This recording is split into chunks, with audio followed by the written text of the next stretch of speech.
আল-কারুস হাদিদের গত ক্লাসে আমরা ওয়াকফে বির রুম সম্পর্কে আলোচনা করছি। তো আজকের এপিসোডে আল-কারুস হাদিদের আজকের এপিসোডে আমরা ওয়াকফু বিল ইসমাম আদায় করব। আমরা তো সবাই জানি ইসমাম কি, দুই ঠোঁটকে ফুলের পাপড়ির মতো করতে হবে। যেমন উদাহরণ দিই লা তামান্না, এটা দেই, কিন্তু সব ক্ষেত্রে এটা না, শুধু লা তামান্নার ক্ষেত্রে ইসমাম নয়, আর অনেক ক্ষেত্রে ইসমাম রয়েছে। আজকে আমরা এই সম্পর্কে ধারণাটা আমরা চেঞ্জ করব। এই যে লা তামান্না যে রয়েছে, শুধু আমাদের ব্রেইনে একদম এটাই গেঁথে গিয়েছে যে লা তামান্না ইসমাম, আর কোন ইসমাম নেই। এটা ধারণা সম্পূর্ণ ভুল। কিভাবে আরো ইসমাম রয়েছে সেটা আমরা বলবো। তো এটা হচ্ছে ওয়াকফু বিল ইসমাম। আজকের ক্লাসের নাম হচ্ছে ওয়াকফু বিল ইসমাম। ওয়াকফু বিল ইসমাম এর সংজ্ঞা তোমরা জানো যে উভয় ঠোঁটকে ফুলের পাপড়ির মতো, ওয়াকফের সময় উভয় ঠোঁটকে ফুলের পাপড়ির মতো লম্বা করতে হবে। সরি, ফুলের পাপড়ির মতো করতে হবে, এরকম এরকম করতে হবে। তো এভাবে আর কিভাবে করতে হয় সেটা সম্পর্কে আমরা এখন আলোচনা করব। তো চলো সরাসরি কম্পিউটারে এটা একটা পজিশনে রাখি, এই রাখলাম। আজকের ক্লাসের নাম কি? ওয়াকফে বির রুম।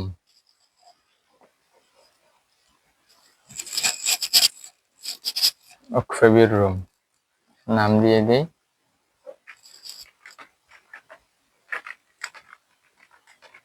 ওয়াকফে বিল ইসমাম। ওয়াকফে নয়, ওয়াকফু বিল ইসমাম। আমার এখানে ভুল হয়েছে।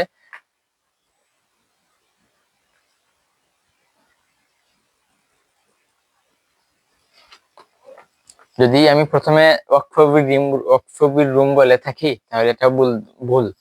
এটা হচ্ছে ওয়াকফে বিল ইসমাম, বুঝছো? যদি বলে থাকি, আমার মনে নেই কি বলেছি, রুম বলেছি না ইসমাম বলেছি, কিন্তু রুম নয়, এটা হচ্ছে ইসমাম। ঠিক আছে? ওয়াকফু বিল ইসমাম। ওয়াকফু বিল ইসমাম কিভাবে করতে হয় এটা সম্পর্কে আজকে আমরা জানবো, বিস্তারিত জানবো। এটা কালার দিয়ে দিই। এখন দেখো,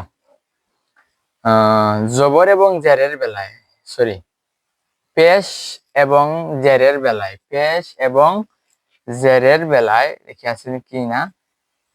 হ্যাঁ, পেশ এবং জেরের বেলায় ওয়াকফে বিল রুম করা যায়, তবে কিন্তু হ্যাঁ, ওয়াকফে বিল রুম, সরি, শুধু ওয়াকফে রুম চলে আসে যে ওয়াকফে বিল ইসমাম পেশের জন্য হয়। ওয়াকফে বিল ইসমাম শুধু পেশের জন্য করা যায়। কিসের জন্য বলছি? পেশের জন্য। কিভাবে? যেমন ইয়াকা না'বুদু ওয়া ইয়াকা নাস্তাঈন, এটাকে আমি ইয়াকা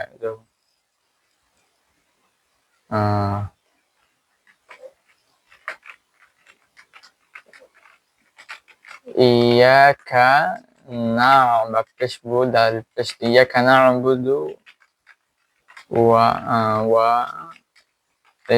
ওয়া ইয়াকা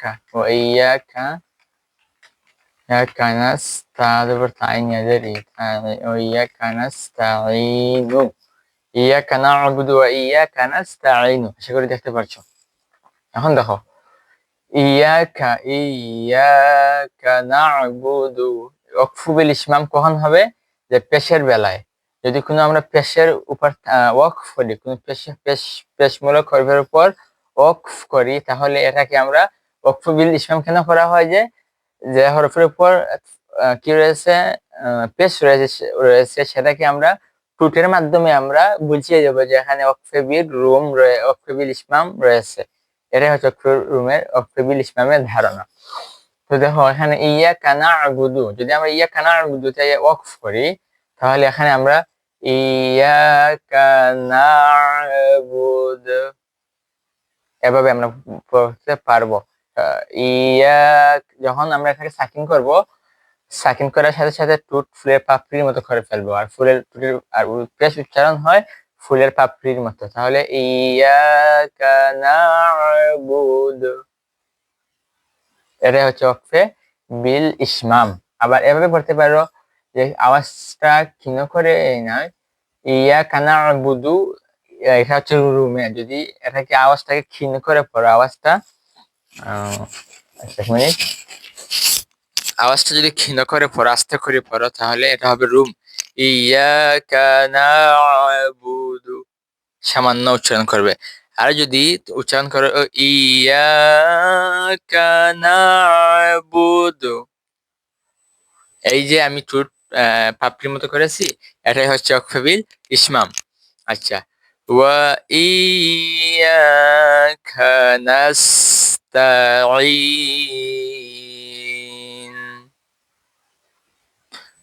ওয়াকফ করার সঙ্গে সঙ্গে আমি ঠোঁটটাকে ইসমাম করে ফেলেছি। তো এটার নাম হচ্ছে ওয়াকফু বিল ইসমাম। আবার এটা যদি তুমি ইসমাম না করে নাস্তাঈন মানে ওয়াকফে বিল সাকিন করো, তাহলেও হবে। ঠিক আছে?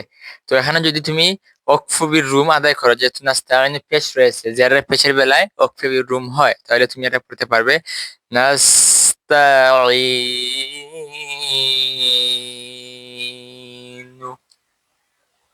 যে নাস্তাঈনু না বলে নাস্তাঈনু, সামান্য উচ্চারণ করবে। Alright, do you understand? বুঝছো?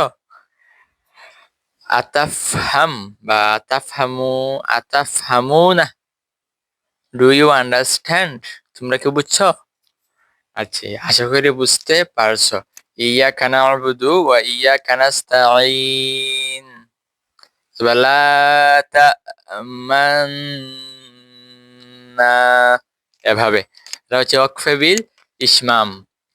ওয়াকফে বিল ইসমাম। এখন গেল কি ওয়াকফে বিল রুম, কিভাবে ওয়াকফে বিল রুম করতে হয়। এখন একবারে সিম্পল ভাবে সবকিছু বুঝিয়ে দিই। ওয়াকফে বিল রুম কখন হবে? আচ্ছা, কম্পিউটার রাখো, কম্পিউটার এখন দেখার দরকার নেই, আমি একটু জোর করে বলে ফেলি।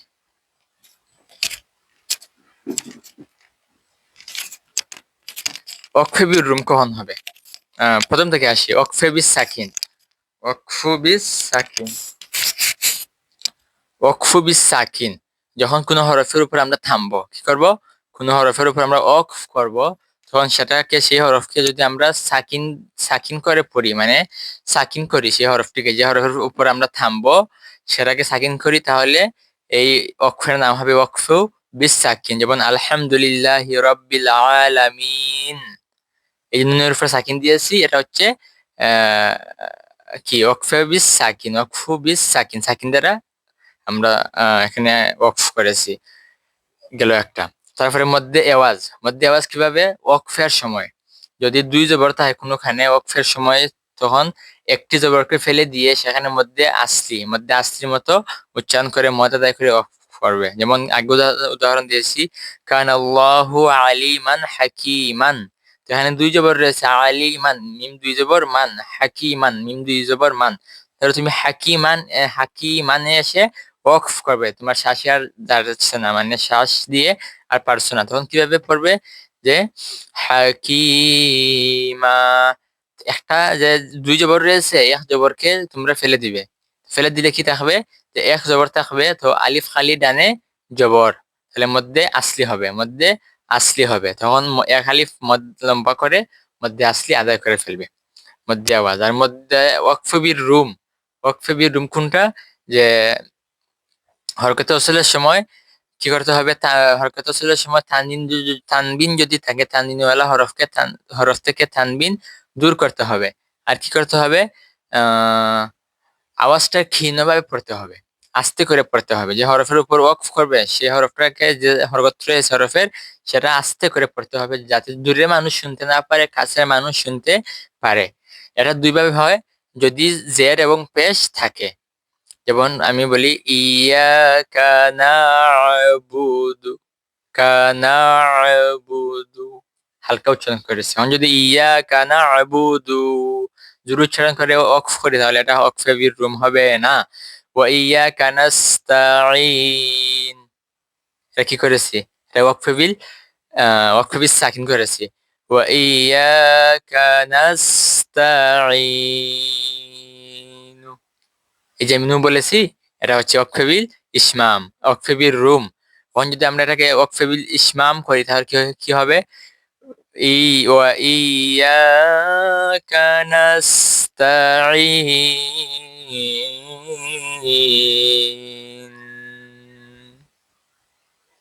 আশা করি সবাই বুঝেছো। এ গেল ওয়াকফের কয়েকটি পদ্ধতি। ওয়াকফ ওয়াকফু বিস সাকিন মধ্যে আওয়াজ, ওয়াকফু বির রুম, ওয়াকফু বিল ইসমাম। আশা করি সবাই বুঝতে পেরেছো। তো এই চ্যাপ্টার শেষ, অন্য ক্লাসে অন্য টপিক নিয়ে আলোচনা করব। ততক্ষণ পর্যন্ত সবাই ভালো থাকো, সুস্থ থাকো, আল্লাহ হাফিজ।